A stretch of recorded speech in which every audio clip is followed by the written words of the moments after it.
Hello student, मैं संजय चौहान, भूगोल का अध्यापक। आज हम बच्चों क्लास 10th का लेसन नंबर 8 जल संसाधन टॉपिक के बारे में अध्ययन करेंगे। पिछले टॉपिकों के अंदर हमने बच्चों महत्वपूर्ण नदी घाटी परियोजनाएं जैसे भाखड़ा नागल बांध, हीराकुंड बांध, दामोदर बांध, चंबल नदी घाटी परियोजनाएं और माई बजार सागर बांध जैसी महत्वपूर्ण परियोजनाओं के बारे में अध्ययन किया। इसके अलावा हमने इंदिरा गांधी नहर के बारे में पढ़ा, जिसमें इंदिरा गांधी नहर किस तरह राजस्थान की एक जीवन रेखा के रूप में उभर कर आई। इंदिरा गांधी नहर के बन जाने से पश्चिमी मरुभूमि के अंदर किस प्रकार का परिवर्तन आया, किस तरह मरुभूमि हरी भरी हो गई, लोगों को किस तरह पेयजल उपलब्ध होने लगा, इसके बारे में हमने पढ़ा था। इसके अलावा हमने पिछले वीडियो के अंदर राजस्थान के परंपरागत जल संरक्षण की जो विधियां हैं उनके बारे में भी पढ़ा था। राजस्थान की परंपरागत जल संरक्षण की विधियों के अंदर सबसे पहले हमने बावड़ी का बारे में पढ़ा था, उसके बाद तालाब, उसके बाद जिले, उसके बाद हमने नाडा के बारे में पढ़ा। इन मुख्य जो महत्वपूर्ण राजस्थान के जल संरक्षण के जो विधियां हैं, बावड़ी है, तालाब है, जिले हैं और नाडा है, उसके बारे में पढ़ा। आपने बच्चों देखा कि राजस्थान के अंदर झालावाड़, भीलवाड़ा, उदयपुर, इनके अंदर तालाबों से क्या होती है, फसलों की सिंचाई की जाती है और फसल उत्पादन किया जाता है। लेकिन सबसे ज्यादा तालाबों से सिंचाई कहाँ होती है? भीलवाड़ा में और उसके बाद उदयपुर में। सबसे ज्यादा तालाबों से सिंचाई कहाँ होती है? भीलवाड़ा और उसके बाद उदयपुर में। फिर हमने पढ़ा था जिले। जिले आपको पता ही है, जिलों का जो शहर किसे कहा जाता है? उदयपुर। जिलों का शहर किसे कहा जाता है? उदयपुर को कहा जाता है, क्योंकि उदयपुर के अंदर बहुत सारे ऐसे जिले हैं जिसके कारण से उदयपुर को जिलों का शहर कहा जाता है। उदयपुर के अंदर देखा आपने फतेह सागर झील, पिचोला झील, उदय सागर झील, ये प्रमुख जिलों में से एक है और उनका विस्तार से आपने अध्ययन भी किया था।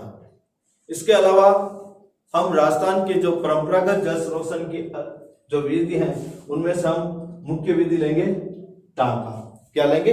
टांका। हमने पिछले वीडियो के अंदर कितने के बारे में पढ़ा? बावड़ी, तालाब, जिले और नाडा, इनके बारे में पढ़ा। और आज हम किसके बारे में पढ़ेंगे? टांका। टांका किस तरह हम टांके के माध्यम से किस तरह हम जल संरक्षण कर सकते हैं और टांका के माध्यम से हम जल संरक्षण कैसे कर सकते हैं, उसके बारे में हम अध्ययन करेंगे। देखो बच्चों जल संरक्षण के लिए कुछ महत्वपूर्ण बिंदु हैं जो आपके लिए बहुत ही महत्वपूर्ण है। 2002 के अंदर जब जल नीति बनी, जिसमें यह कहा गया था कि जल संरक्षण करना अति आवश्यक है, अन्यथा जल की कमी से आपको बहुत ही ज्यादा नुकसान हो सकता है। और जल नीति बनी और फिर आपको पता ही है 22 मार्च को जल दिवस मनाया जाता है। 22 मार्च को कौन सा दिवस मनाया जाता है? जल दिवस मनाया जाता है। और उसी के अनुसार हमने देखा है कि जल संरक्षण करना कितना महत्वपूर्ण है। आपको मालूम ही है कि राजस्थान के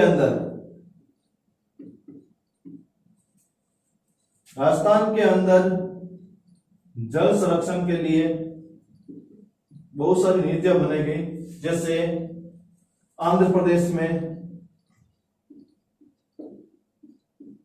नीरू मीरू, ठीक है। राजस्थान के अंदर अरवारी पानी संसद, इस प्रकार की नीतियां बनाई गई जिससे जल का अधिक से अधिक क्या हो सके? संरक्षण हो सके, बच सके। उसी प्रकार तमिलनाडु के अंदर किसी प्रकार का भवन बनाने से पहले घर के अंदर जल संरक्षण का हौज बनाना क्या बताया गया? अनिवार्य बनाया गया। इससे यदि आप जल संरक्षण के लिए घर के अंदर यदि हौज भी नहीं बनाओगे तो तमिलनाडु के अंदर भवन बनाने की अनुमति सरकार के द्वारा नहीं मिलती है। तो जल संरक्षण के लिए सरकार ने बहुत सारे ऐसे कदम उठाए जिसके कारण जल संरक्षण से आज जल की कमी जो कई वर्षों पहले होनी चाहिए थी, लेकिन आज इसकी जल की कमी दूर होती जा रही है। अब अपन लेते हैं टांका। पश्चिमी राजस्थान में परंपरागत जल संरक्षण तथा जल संरक्षण के स्रोत जो कि प्रत्येक घर तथा खेत में भूमि से 5 से 6 मीटर गहरा गड्ढा खोदकर बनाया जाता है। आपको मालूम ही है राजस्थान के अंदर टांका पश्चिमी राजस्थान में बहुत अधिक मात्रा में घरों के अंदर और खेतों के अंदर देखने को मिलता है, जिसमें वर्षा का जल संग्रहण और जल संरक्षण की विधियों का प्रवृत्ति अपनाई जाती है। अब आपसे पूछा जाए जल संग्रहण क्या है? जल संग्रहण क्या है? तो जल संग्रहण, तो इसकी यदि परिभाषा पूछे तो वर्षा जल को एकत्रित करने की विधि को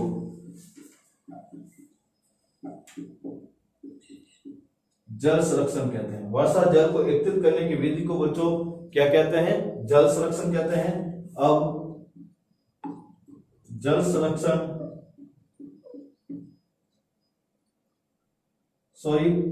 जल संग्रहण कहते हैं। जल संग्रहण और जल संरक्षण में यही अंतर होता है। वर्षा जल को एकत्रित करने की विधि को जल संग्रहण कहा जाता है और जल संरक्षण जल का विवेकपूर्ण उपयोग करके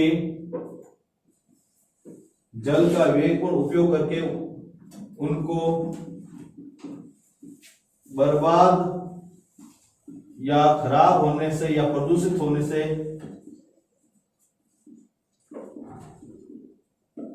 बचाना क्या कहलाता है? जल संरक्षण। वापस सुनने बच्चों, जल संग्रहण, संग्रहण का मतलब इकट्ठा करना। संग्रहण का मतलब क्या होता है? इकट्ठा करना। तो वर्षा जल को एकत्रित करने की विधि को क्या कहते हैं? जल संग्रहण कहते हैं। और जल संरक्षण जल का विवेकपूर्ण उपयोग करके उनको बर्बाद होने से या प्रदूषित होने से बचाना जल संरक्षण कहलाता है। जैसे राजस्थान में हमने परंपरागत विधियां पढ़ रहे हैं, वही एक जल संरक्षण की क्या है? एक प्रवृत्ति है। जैसे कुआं, बावड़ी, नलकूप ये सभी। और इसके अलावा हम बूंद बूंद सिंचाई प्रणाली को अपनाते हैं, तो उसमें सिंचाई के माध्यम से हम जल संरक्षण कर सकते हैं। तो जल संरक्षण जल को बचाना एक अति महत्वपूर्ण कारकों में से एक है। टांका के ऊपरी भाग को अथवा स्थानीय उपलब्ध संसाधनों से ढक दिया जाता है। और टांका के जो ऊपरी भाग है उसको पत्थर से, लकड़ी से, किसी भी प्रकार से ऊपर वाले हिस्से को क्या कर देते हैं? ढक देते हैं। एक छोटा सा छिद्र रखते हैं जिससे वो पानी बाहर निकालते हैं। अब एक शब्द आया संसाधन। संसाधन क्या है? आपको मैंने पहले भी बताया बच्चों, और बता देता हूं। संसाधन तो वे सभी पदार्थ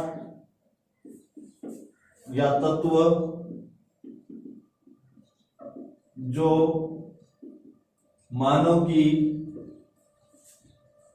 आवश्यकताओं की पूर्ति करता है। वे सभी पदार्थ या तत्व जो मनुष्य की आवश्यकताओं की पूर्ति करता है उसी को क्या कहा जाता है बच्चों? संसाधन कहा जाता है। तो वो गांव के अंदर जो भी संसाधन प्राप्त होते हैं उन संसाधनों से ऊपरी छत को वो क्या करते हैं? ढक देते हैं। अगला बिंदु, टांका में घरों की छत तथा आगोर में आने वाले वर्षा जल को संग्रहण कर दिया जाता है। और टांका के अंदर, घर के अंदर जो घरों का छत का पानी होता है उसको घर टांके में ले लिया जाता है। और यदि खेत के अंदर यदि टांका हो तो आगोर का जो पानी है वो उसके अंदर इकट्ठा कर लिया जाता है। फिर उस जल का वो पीने में, स्नान करने में, बर्तन धोने में, यहाँ तक कि भोजन बनाने में उसका मीठे पानी के रूप में उसका उपयोग किया जाता है। तो घरों का जो पानी है वो छतों के ऊपर होता है, वो भी इस टांके में ले लिया जाता है, और आगोर का जो पानी होता है वो भी इस टांकों में संग्रहित कर लिया जाता है। टांका के आंतरिक भाग में राख तथा बजरी का लेप कर दिया जाता है। और टांका के आंतरिक भाग में क्या करते हैं, घर के अंदर जो चूल्हे के अंदर पाई जाने वाली जो राख होती है उसको और बजरी, इन दोनों को मिक्स करके पानी के साथ फिर उसके तली के अंदर क्या कर देते हैं बच्चों, लेप कर देते हैं। क्यों करते हैं, क्योंकि वो उस समय सीमेंट का काम करती थी। क्या करती है, सीमेंट। जिस प्रकार आप होद बनाते हैं, टांका बनाते हैं, उसमें सीमेंट करवाते हैं ना बच्चों, उसी प्रकार पहले क्या करते थे, बजरी और राख और लेप उस पर लगा देते थे, जो वर्तमान से सीमेंट से ज्यादा मजबूत होती थी उस समय। ठीक है, उसका लेप करने से क्या होता था, एक तो पानी का रिसाव नहीं होता था, और अंदर पानी से कोई प्रकार मिट्टी का कटाव भी नहीं होता था। लेप कर दिया जाता था, जो जल की तली के कटाव को भी रोकता था। और जल के अंदर जो तली है और जल रिसाव व तली के कटाव को क्या करता है, रोकता है।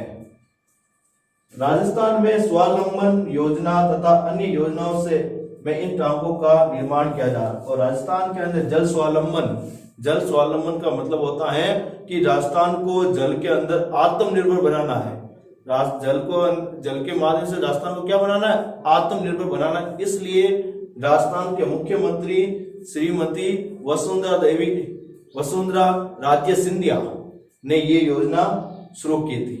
वसुंधरा राजे सिंधिया ने झालावाड़ जिले के अंदर से ये योजना शुरू की थी, जिसके तहत प्रत्येक क्षेत्र या गांव के अंदर जल स्वावलंबन योजना के तहत टांका या तालाब या जोड़ का निर्माण किया जाएगा, जिससे राजस्थान को जल के माध्यम से आत्मनिर्भर बनाने की कोशिश की जाएगी।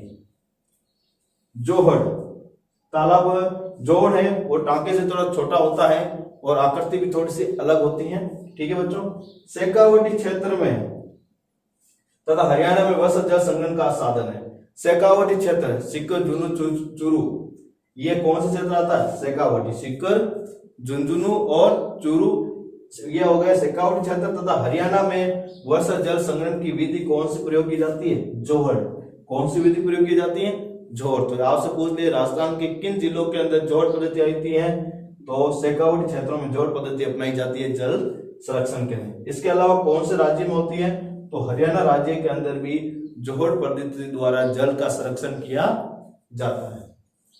जोहड़ सामान्य टांके से समान ही होता है। जो होता है जिस प्रकार की आकृति टांके की होती है, उसी प्रकार की आकृति किसकी होती है, जोहड़ की होती है। लेकिन थोड़ा सा इसमें डिफरेंस पाया जाता है, अंतर पाया जाता है, कोई ज्यादा अंतर नहीं देखने को मिलता है। जोहड़ सामान्य टांके के समान ही होते हैं, परंतु उसका ऊपरी भाग टांके से बड़ा तथा गोलाकार एवं खुला होता है। देखो यही अंतर है, जोहड़ और टांके में अंतर क्या है, यही है बच्चों कि जोहड़ का जो ऊपरी मुंह है क्या है, टांके से क्या होता है, बड़ा होता है, गोलाकार होता है, और क्या होता है, ज्यादा खुला होता है। जबकि टांके का मुंह है वो चकोर होता है, ठीक है, और मुंह भी खुला हुआ क्या होता है, छोटा होता है या कम होता है। जबकि जोहड़ का जो मुंह है वो खुला होता है, बड़ा होता है और गोलाकार होता है। अगला बिंदु देखते हैं, जोहड़ में बहते हुए वर्षा जल को इनके आगोर के माध्यम से इकट्ठा किया जाता है। देखो टांके के अंदर घर की छत का जल भी इकट्ठा किया जाता है, जबकि जोहड़ के अंदर ऐसा नहीं होता है बच्चों।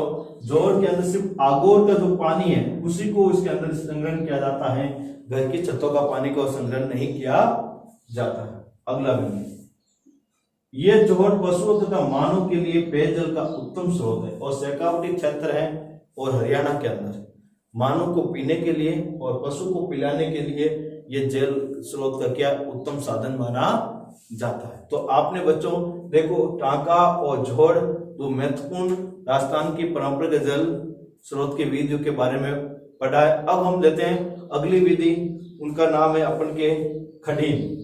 अब हम बच्चों बेरी या छोटी कुई संरक्षण की विधि को लेते हैं। बेरी या छोटी कुई के अंदर पश्चिमी राजस्थान में पाई जाती है बच्चों। ये पश्चिमी राजस्थान में तालाब तथा खडीन में आगोर की भूमि में 5 से 6 मीटर गहरा गड्ढा खोदकर बनाई जाती है। देखो बेरी या कुई है वो पश्चिमी राजस्थान में बनाई जाती है। पहली बात याद रखना, बेरी और कुई कहाँ पाई जाती है, पश्चिमी राजस्थान।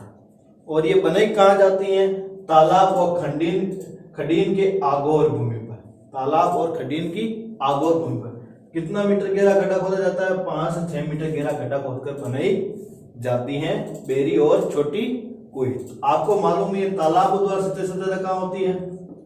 भीलवाड़ा, उसके बाद उदयपुर। खडीन कृषि कहाँ होती है सबसे ज्यादा? जैसलमेर। खडीन कृषि सबसे ज्यादा कहाँ होती है? जैसलमेर में, और जैसलमेर के अंदर खडीन पाए जाते हैं। इसका व्यास 2 से 3 फीट होता है, और बेरी या छोटी कुई का जो व्यास है वो बच्चों कितना होता है? 2 से 3 फीट। 2 से 3 फीट पाया जाता है।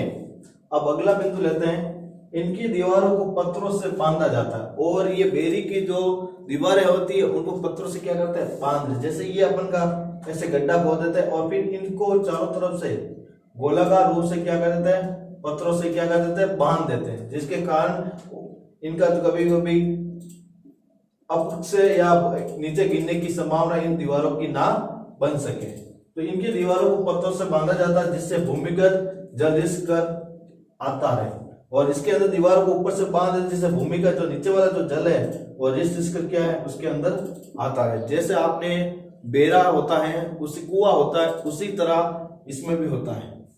जैसे कुआं होता है ना, उसी तरह इसी के अंदर भी होता है। कुएं के अंदर क्या होता है? इसी प्रकार से गहरा गड्ढा खोद देते हैं, फिर इसके चारों तरफ इन पत्थरों से इनको क्या कर देते हैं? बांध देते हैं, और फिर आंतरिक भाग को अंदर खुला ही रहते हैं, जिसके कारण धरातल का आंतरिक पानी वो रिस कर उस कुएं के अंदर आता रहता है। क्या होता है? आता रहता है। और जैसे भी ये कुआं भरता है तो इस पानी को पंप के माध्यम से क्या कर लेते हैं?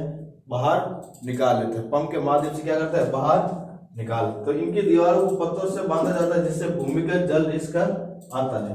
अगला बिंदु, इसका उपयोग ग्रीष्म ऋतु में वर्षा जल को सूखने के बाद किया जाता है, और कुई और बेरी का जल का जो प्रयोग है वो कब किया जाता है? गर्मी के ऋतु में। कब किया जाता है? गर्मी की ऋतु में। अब आपसे पूछ लिया जाए बच्चों, ऋतु कितने प्रकार की होती है, या जलवायु किसे कहते हैं? इससे ही आप समझ सकते हो कि ऋतु कितने प्रकार की। तो जलवायु क्या है, पहले ये समझिए। जलवायु की परिभाषा पूछ जाए तो किसी क्षेत्र में लंबे समय तक वायुमंडलीय दशाओं में होने वाला परिवर्तन, किसी क्षेत्र में लंबे समय तक वायुमंडलीय दशा में होने वाला परिवर्तन क्या कहलाता है? जलवायु कहलाता है। और जलवायु के अनुसार ऋतु को 3 भागों में बांटा गया है। पहली ऋतु का नाम सर्दी, दूसरी का नाम गर्मी जिसे ग्रीष्म ऋतु कहते हैं, और तीसरी ऋतु का नाम है वर्षा ऋतु। कितनी है? वर्षा ऋतु। अब आपको मालूम ही है जो गर्मी की ऋतु, वर्षा ऋतु और सर्दी ऋतु, ये 3 रूपों में बटी हुई है। वर्षा ऋतु हमेशा जून से शुरू होती है, जुलाई, अगस्त, सितंबर और अक्टूबर तक रहती है। लगभग कितने तक रहती है? अक्टूबर तक रहती है। और नवंबर से शुरू होता है, नवंबर, दिसंबर, जनवरी और फरवरी तक कौन सी ऋतु रहती है? सर्दी की। फरवरी तक कौन सी रहती है? फरवरी सर्दी की रहती है। और फिर फरवरी, मार्च, अप्रैल, मई और वापस जून तक कौन सी ऋतु होती है? गर्मी की ऋतु होती है। इस तरह 12 महीने के अंदर 4-4 माह की क्या होती है? ऋतुएं बनती है। सर्दी की ऋतु, गर्मी की ऋतु और वर्षा की ऋतु। और कुई और छोटी बेरी का जो पानी है वो गर्मी की ऋतु में इसका प्रयोग में लिया जाता है। राजस्थान में बेरिया, बाड़मेर और जैसलमेर में ज्यादा पाई जाती है। याद रखना बच्चों, बहुत इंपॉर्टेंट क्वेश्चन है। राजस्थान के अंदर सबसे ज्यादा बेरिया कहाँ पाई जाती है? तो याद रखना बाड़मेर और जैसलमेर, क्योंकि इन पश्चिमी साइड वर्षा जल कम होता है, इसलिए इन जलों का जो स्टोर किया जाता है उसका प्रयोग किया जाता है। तो याद रखना जैसलमेर और बाड़मेर में सबसे ज्यादा बेरिया पाई जाती है। अब है खडीन। खडीन क्या है? खडीन का सर्वप्रथम शुरुआत कहाँ हुई, किसने की, ये सब इस वीडियो के अंदर हम आपको बताएंगे बच्चों। खडीन वस्तु जैसलमेर जिले में मध्यकाल में पालीवाल ब्राह्मणों ने अपनाई गई जल संरक्षण तथा जल प्रबंधन की ऐसी तकनीकी है। याद रखना बच्चों, पहले खडीन कौन से जिले में है? जैसलमेर जिले में। ये याद रखना पहले, खडीन कौन से जिले में है? जैसलमेर जिले में। कौन से काल में इसकी शुरुआत हुई थी? मध्य काल में। आपको पता ही है काल मुख्य रूप से 4 भागों में, प्रागैतिहासिक काल, प्राचीन काल, मध्य काल और आधुनिक काल। तो मध्य काल के अंदर किसने शुरू की थी? पालीवाल ब्राह्मणों ने। पालीवाल ब्राह्मणों ने इसकी तकनीकों को अपनाया। किसके लिए? जल संरक्षण और जल प्रबंधन के लिए इस तकनीकी का प्रयोग किया। तुम्हें आपको पता चल गया होगा बच्चों, खडीन की शुरुआत 10वें जिले के अंदर मध्य काल के अंदर पालीवाल ब्राह्मणों ने जल संरक्षण के लिए की थी। फिर अपना अगले बिंदु देखते हैं। इसमें पहाड़ी भागों में वर्षा काल में बहते हुए जल को ढालू भागों में कच्ची अथवा पक्की मेड़ या दीवार बनाकर रोका जाता है। और इसमें क्या होता है, पहाड़ी क्षेत्रों के अंदर जो पानी आता बहकर उसके ऊपर कच्ची या पक्की दीवार बनाकर उस पानी को क्या कर लिया जाता है? रोक लिया जाता है। जैसे मान लो ये पहाड़ है, ये पहाड़ी क्षेत्र है, ठीक है। इन पहाड़ी क्षेत्रों जैसे ये पानी आ रहा है इस साइड से, तो इन दोनों पहाड़ों के बीच को, इस भाग को पत्थरों से जोड़कर मजबूत दीवार बना दी जाती है, मजबूत दीवार बना जाती है। और यहाँ पे पहाड़ों के पीछे पानी को क्या कर लिया जाता है? रोक लिया जाता है। और उसी प्रकार की रीति किसमें होती है? खडीन के अंदर होती है। तथा अतिरिक्त जल को इस दीवार के एक भाग से निकाल दिया जाता है। और इसे अधिक जल इकट्ठा होता है तो इसके ऊपर कुछ ऐसे उपकरण लगे होते हैं जिसमें अतिरिक्त जल को एक भाग से क्या कर दिया जाता है? निकाल दिया जाता है, जिससे दूसरे लगते हुए खडीन भूमि को जल मिल सके। और फिर ये जल अतिरिक्त होता है वो दूसरे क्षेत्र में चला जाता है। और फिर दूसरे क्षेत्र के अंदर जो खडीन है, उस खडीन के अंदर ये पानी जाकर क्या हो जाता है? इकट्ठा हो जाता है। इस खडीन भूमि में वर्षा जल के भूमिगत जल से रिसाव, भूमिगत जल में वृद्धि, मिट्टी संरक्षण और मिट्टी में नमी बनी रहती है। वापस सुन लेना बच्चों, इस खडीन भूमि में वर्षा जल से भूमिगत जल में वृद्धि होती है। पहला पॉइंट तो यही है कि खडीन कृषि कर जाने से भूमिगत जल स्रोत है उसके अंदर क्या होती है? वृद्धि होती है। भूमिगत जल स्तर में वृद्धि होती है।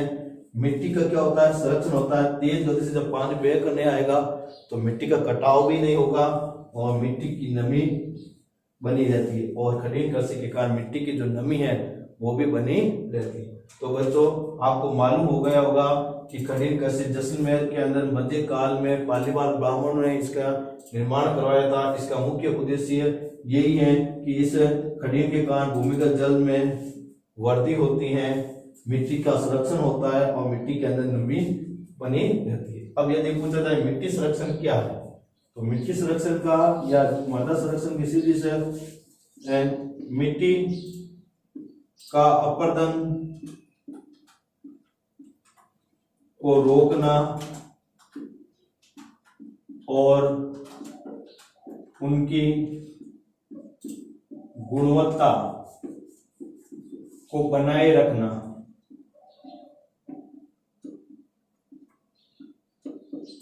मिट्टी संरक्षण कहलाता है। मिट्टी के अपरदन को रोकना और मिट्टी की गुणवत्ता को बनाए रखना ही क्या कहलाता है?